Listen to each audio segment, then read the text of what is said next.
అమ్మాయిలు క్లోజ్ అవ్వడానికి truth or dare ఆడే ఉంటారుగా. Of course. ఎక్సైట్ అవుతున్నావు కావు చెప్పండి సార్. అట్లాంటి ఆట మళ్ళీ ఆడుకుందాం. Ready sir, ready. అంటే పాత రోజులు అంటే ఇప్పుడేం పెద్ద పేకట్లేదని కాదు కానీ మనం ఇప్పుడు ట్రూత్ అయింది అనుకో మా మ్యాటర్ బట్టలిపోయాను.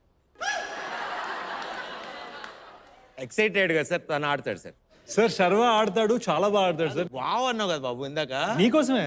కాదు ఆడండి ఇద్దరు, సిక్స్ ప్యాక్ కదా. ఇప్పండి ఫలములు. దీనికి పేరు ఒకటి ఉంది, స్ట్రిప్ ఇఫ్ ఇట్స్ ట్రూ.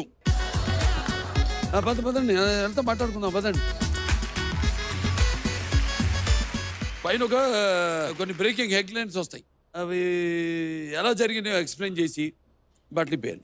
అంటే ఏదో ఒకటి ఇప్పచ్చు కదా సార్. నా బట్టలే లోపల ఉంటాయిగా, ఏవో ఉంటాయిగా. ఆడియన్స్ రెడీనా?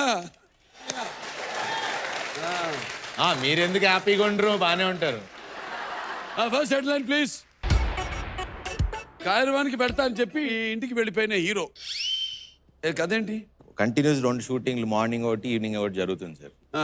12 వరకు చేస్తే మళ్ళీ నెక్స్ట్ డే 6 నుంచి ఇంకో షూటింగ్ ఉంది.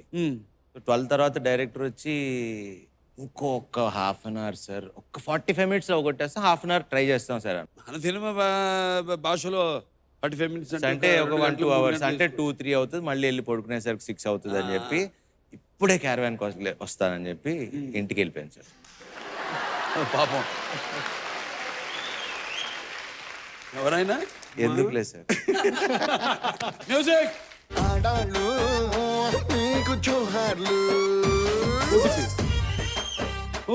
కోటి ఇప్పమ్మా. ఈ వాచ్ నాది, నా వాచ్కి వాచ్ బదులు కోటి ఇప్పమ్మా. ఇదేంటి ఎన్నొద్దులే, ఎక్కడెక్కడ పెడుతున్నావు తెలియదు కదా, అది నాకు అనవసరం.